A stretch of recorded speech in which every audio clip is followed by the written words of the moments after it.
Salam dan selamat berjumpa kembali dalam acara ICCF.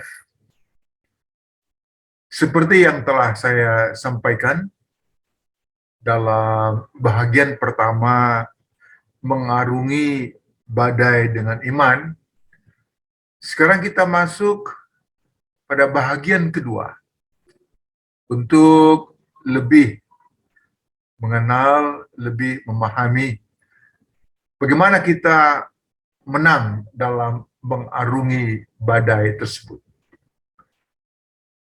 Saudara-saudara yang kekasih di dalam Yesus Kristus, yang sering mengganggu, ya, yang sering menghalangi di dalam menang terhadap pergumulan adalah adanya suatu kondisi yang tidak harmonis. Saya katakan, saya ulangi, kondisi yang tidak harmonis antara pikiran kita dan hati kita. Karena kita percaya bahwa iman kita bertumbuh oleh karena kita percaya. Itu akarnya di hati. Hati kita percaya. Ya.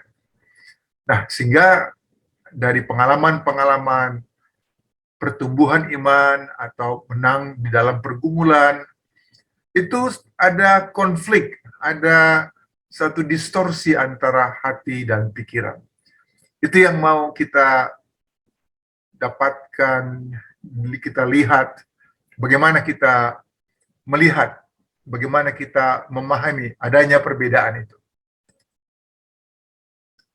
Di sini saya menggambarkan dari hasil penemuan dari gelombang elektromagnetik yang tumbuh, yang keluar dari hati, dan gelombang elektromagnetik yang juga dipancarkan oleh otak, oleh kepala kita.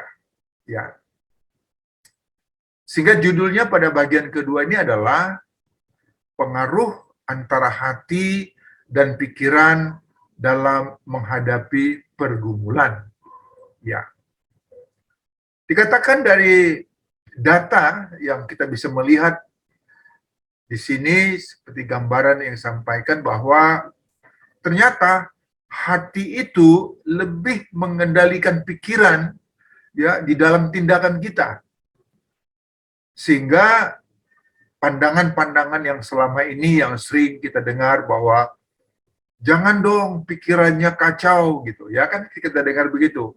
Atau pikiran aja yang mengganggu begitu kan, pikirannya dikatakan semua dibawa dikaitkan dengan pikiran itu. Nah, dari sini, dari data ini, dari penggambaran ini, dari gambar kita bisa lihat di sini bahwa ternyata hati mempunyai 100.000 kali lebih kuat gelombang elektriknya, ya, dan mempunyai 5.000 kali dari magnetiknya daripada otak kita. Sehingga demikian kalau kita bisa memahami suatu pergumulan, yang menjadi beban itu kan di hati, katanya, yang gelisah kan di hati, bukan di pikiran. Nah, sehingga dengan demikian kita belajar kata Tuhan Yesus nih, kata Tuhan Yesus di Markus 7 ayat 21-22 dikatakan begini. Kata Yesus ini, dari dalam hati kan timbul segala pikiran jahat. Jadi konflik itu dari hati. Ya. Nah, oleh karena itu kita lanjutkan bagaimana konflik yang terjadi antara pikiran dan hati sehingga kita tidak melangkah maju untuk menang di dalam pergumulan kita. Ini saya gambarkan tadi gelombang elektromagnetik hati lebih kuat daripada otak. Yang sebelah kiri sudah dilihat pada judul gambar tadi bahwa gelombang elektromagnetik dari hati 5.000 kali lebih besar dari otak. Apa akibatnya? Coba lihat yang sebelah kanan ini gambarannya, gitu. Harmonisasi antara hati dan otak. Nah, sering yang mengganggu adalah pikiran kita seperti apa? Seperti gambaran sebelumnya tentang sikap atau perasaan daripada siapa? Daripada Petrus itu waktu berjalan di atas air itu. Dia begitu merasa ada angin, dia berpikir, ini gimana gitu. Padahal fokusnya harusnya kepada Yesus gitu kan. Dia kemudian tenggelam. Nah, di sebelah kiri satu penggambaran itu apa? Gambar merah itu kita lihat bahwa hati dan pikiran yang tidak harmonis itu apa? Itu tidak ini, itu gelombangnya itu tidak harmonis itu. Kelihatan gambarnya tidak harmonis ya. Sikap dan perbuatan oleh karena pikiran itu. Di sebelah kanan itu gambaran harmonis ya, antara hati dan pikiran harmonis, sehingga demikian iman kita tentang Allah yang bertindak, hati kita mengatakan iya, Yesus itu bertindak menyertai, sehingga pikiran jangan lagi kemudian kita kita mengganggu putusan-putusan kita. Nah, ini yang menjadi jadi hal yang perlu kita pelajari dalam membangun pertumbuhan, memenangkan kita di dalam pergumulannya. Ini saya lihat antara iman dan perasaan. Ya, antara iman dan perasaan. Ini saya pakai penggambaran yang saya dulu pelayanan di Lembaga Pelayanan Mahasiswa LPMI.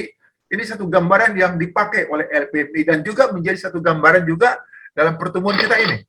Ya, kita lihat di sini ada kereta api, ya toh. Kereta api itu lokomotifnya adalah firman Tuhan di depan. Kemudian iman, jadi yang mendorong lokomotif bekerja adalah batu bara ya, energinya iman itu adalah di belakang lokomotif. Perasaan itu gerbong itu di belakang. Ya kan? Ini penggambaran yang satu enak kita perhatikan.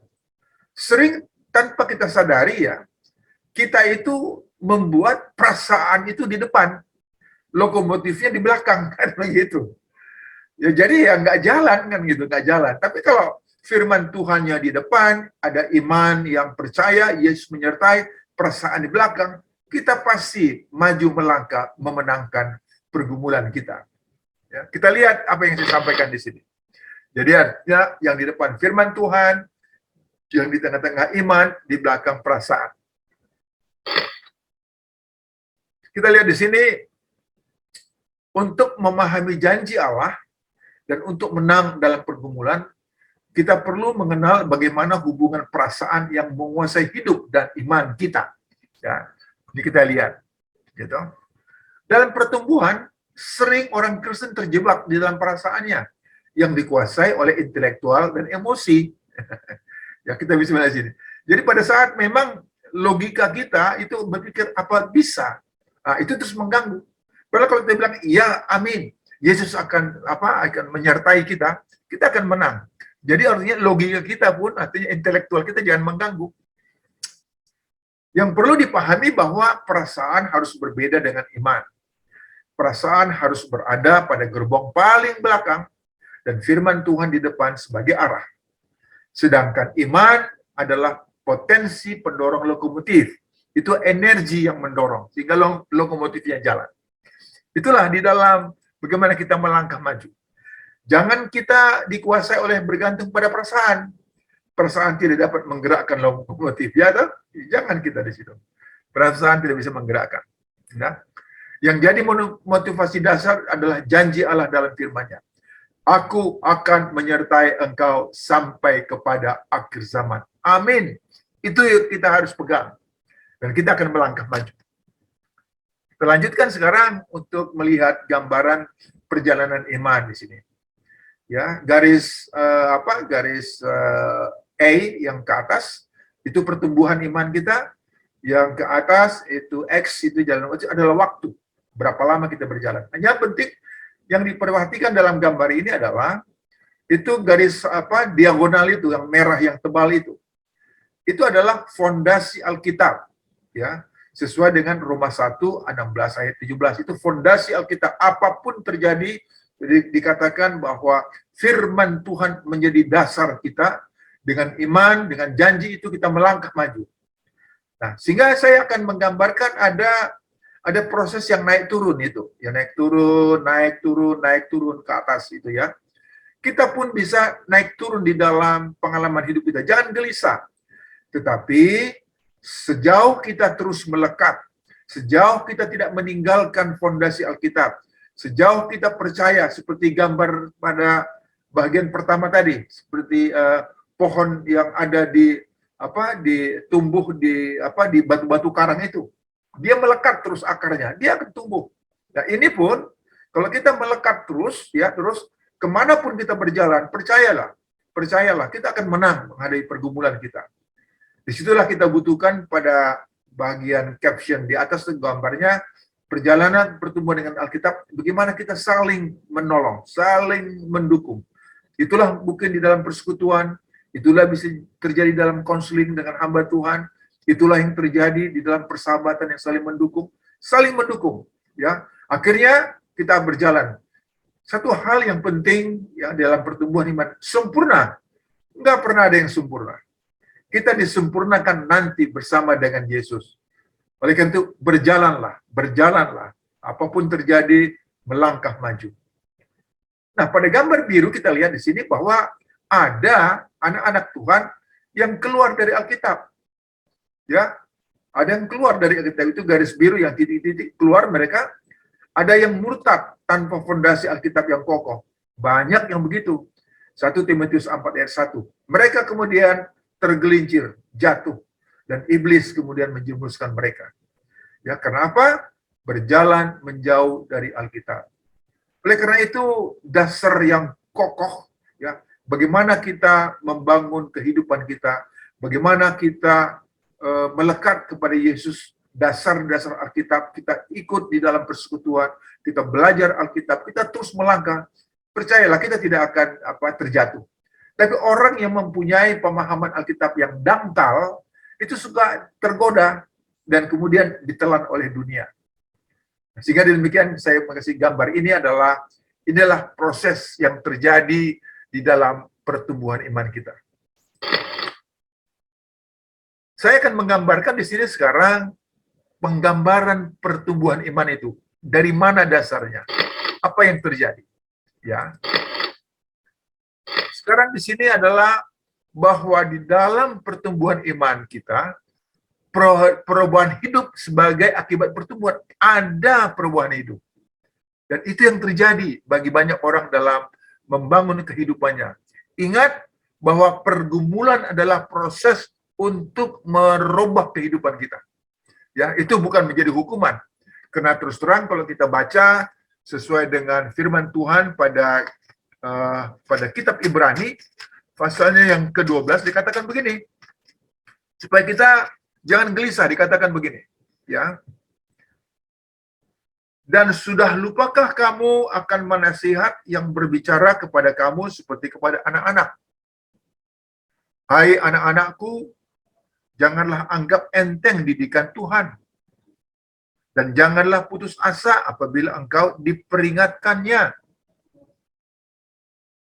Karena Tuhan menghajar orang yang dikasihinya, dan ia menyesah orang yang diakuinya sebagai anak. Jika kamu harus menanggung ganjaran, Allah memperlakukan kamu sebagai anak. Di manakah terdapat anak yang tidak dihajar oleh ayahnya? Itulah proses daripada kehidupan dan pertumbuhan iman kita. Ini saya menggambarkannya dari yang saya bacakan tadi. Pertama adalah dalam Roma 3 ayat 25, secara teologis kita berdamai dengan Allah. Dengan berdamai dengan Allah, kita mempunyai hubungan, mempunyai koneksi dengan Allah. Kenapa mempunyai koneksi? Karena kita mempunyai berdamai dengan Allah, kita percaya kepada Yesus, percaya kepada Alkitab, kepada kita masing-masing. Efesus 1 ayat 13, kepada kita masing-masing dimeteraikan dengan Roh Kudus. Roh Kudus adalah kuasa Allah yang ada di dalam hati kita, yang di dalam diri kita. Nah, kuasa itulah yang akan terus menuntun kita, memperbaharui kita, menguatkan kita. Ya, sering anak-anak Tuhan tidak sadar bahwa di dalam dirinya ada Roh Kudus. Apa Roh Kudus? Dalam konteks Trinitas, kita percaya kita sudah bersama dengan Tuhan. Makanya janji Tuhan Yesus mengatakan, aku akan menyertai engkau sampai kepada akhir zaman. Ya kan? Nah, akibat kita berdamai dengan Allah, secara psikologis, Filipi 4 ayat 7, ya, kita menikmati damai sejahtera dalam kehidupan kita. Damai sejahtera Allah itu yang menyertai kita, menguatkan kita, membuat kita tidak panik, membuat kita penuh dengan sukacita. Apapun yang terjadi, kita percaya Tuhan sedang tidak pernah meninggalkan kita. Itulah damai sejahtera yang melampaui akal itu. Filipi 4 ayat 7. Nah, somatis, fisik kita, tubuh kita, somatis, terjadi keseimbangan fisik. Berkurangnya tensi dan emosi. Ya, banyak orang tensinya naik atau emosi naik oleh karena gelisah hidupnya. Kemudian pikirannya penuh dengan kekacauan. Kemudian penuh dengan rasa khawatir.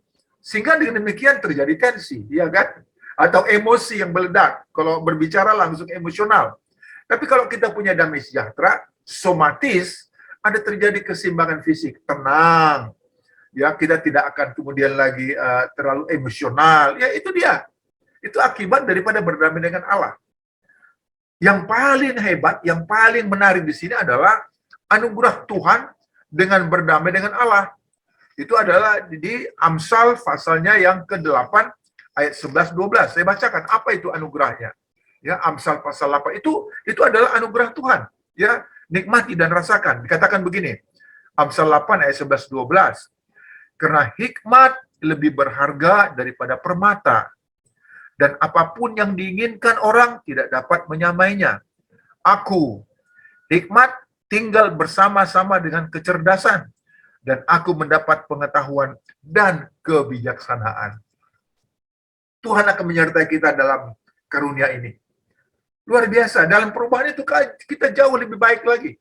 Ya, akibatnya dari situ semua ya menjadi garam dan terang, ya, kemudian ada damai sejahtera. Ya, secara sosiologis kita disukai oleh semua orang. Kisah Rasul pasal 2:47.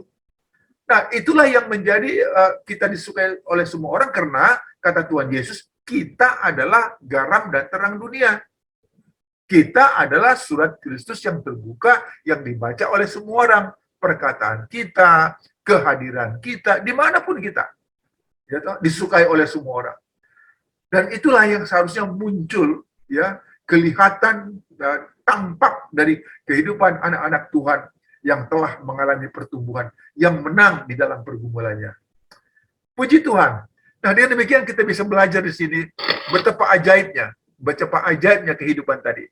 Yang saya mau catatan di bawah bahwa dalam pertumbuhan itu tadi bahwa konflik, ya, identitas pertumbuhan dari yang dikatakan oleh Abraham Maslow, kita tidak akan gelisah karena ada damai sejahtera. Pertumbuhan daripada tahapan-tahapan sampai kemandirian ke atas itu kita akan kokoh, kuat, ya.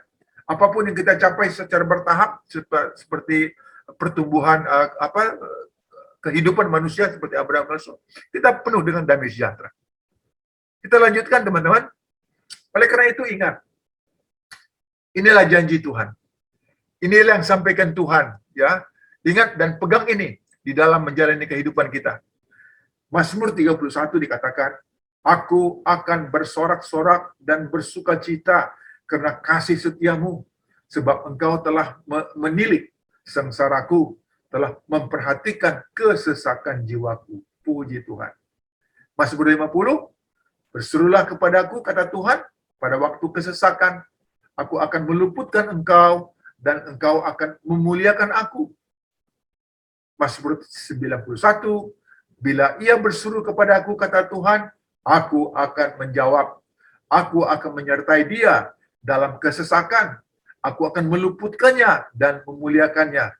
Luar biasa, itu janji. Dan janji itu benar. Ya, rasakan dan nikmati. Mazmur 145, Tuhan dekat kepada setiap orang yang berseru kepadanya. Pada setiap orang yang berseru kepadanya dalam kesetiaan. Yang terakhir, Yesaya 41, ya, ini janji Tuhan. Janganlah takut, sebab aku menyertai engkau. Janganlah bimbang, sebab aku ini Allahmu. Aku akan meneguhkan, bahkan akan menolong engkau. Aku akan memegang engkau dengan tangan kananku yang membawa kemenangan. Teman-teman, kekasih yang bersama dengan kami dalam ICCF, apa yang telah kami sampaikan tadi satu penggambaran yang menjadi pegangan kita. Sehingga seperti penggambaran awal ya, pada bagian pertama itu yang menarik ya, tentang pohon yang tumbuh di jepitan batu karang itu. Kuat dan kokoh, dia berjalan terus masuk ke celah-celah, tumbuh. Kenapa? Akarnya melekat kepada sumber kehidupannya, yaitu air dan tanah. Dan kita pun dari gambaran yang sama. Akar daripada pertumbuhan iman kita adalah Yesus Kristus. Dan di dalam langkah itu, seperti penggambaran tadi, jangan kita terganggu oleh emosi, terganggu oleh intelektual. Apa mungkin terjadi? Yang tidak mungkin bagi manusia, mungkin bagi Allah. Itu satu kepastian. Sehingga demikian, firman Tuhan di depan yang kita baca, janjinya ada di situ. Kemudian dengan iman kepada janji firman itu, biarlah perasaan kita di belakang. Kita akan melangkah maju dan menikmati hidup yang berkemenangan bersama dengan Yesus. Ya. Kita lanjutkan lagi selanjutnya untuk bagian terakhir dari uraian ini. Kita kemudian akan menjadi pemenang. Dikatakan oleh Yakobus 1 ayat 12, berbahagialah orang yang bertahan dalam pencobaan, sebab apabila ia sudah tahan uji, ia akan menerima mahkota kehidupan yang dijanjikan Allah kepada barang siapa yang mengasihi dia. Haleluya. Saya kira ini yang akan kita capai. Ya, jangan gelisah bahwa pergumulan atau badai ya atau dalam mengarungi berbagai persoalan hidup kita, jangan takut. Tuhan sedang membawa kita untuk menikmati kemenangan. Karena dalam kemenangan inilah kita baru terus mengatakan, ya ajaib Tuhan, kami sungguh-sungguh menikmati kasih karunia yang membawa kami menang di dalam perjalanan kehidupan kami. Amin. Dan biarlah melalui sharing kami tentang mengarungi badai dengan iman, ada dua bagian yang kami sampaikan, bisa menolong kita, menguatkan kita melangkah. Dan inilah yang Tuhan inginkan sesungguhnya. Pada saat Yesus mengatakan, marilah kepadaku yang letih lesu dan berbeban berat, aku akan memberikan kelegaan kepadamu. Pikulah kuk yang kupasang. Karena kuk itu lemah lembut. Artinya kuk Yesus adalah mengikuti tuntunan, mengikuti bimbingannya. Ya. Karena mengikuti bimbingannya, mengikuti tuntunannya, mengikuti perintah Tuhan itu tidak berat. Kenapa? Bukan karena kita yang mampu, tapi kuasa Tuhan menolong, memampukan kita tetap setia kepada Tuhan. Dan biarlah materi atau pembicaraan kami tentang mengarungi badai dengan iman ini menambahkan kekuatan bagi kita maju melangkah dalam apapun badai-badai yang kita hadapi. Terpujilah nama Tuhan. Terima kasih. Sampai berjumpa dalam acara-acara ICCF Internasional lainnya. Amin.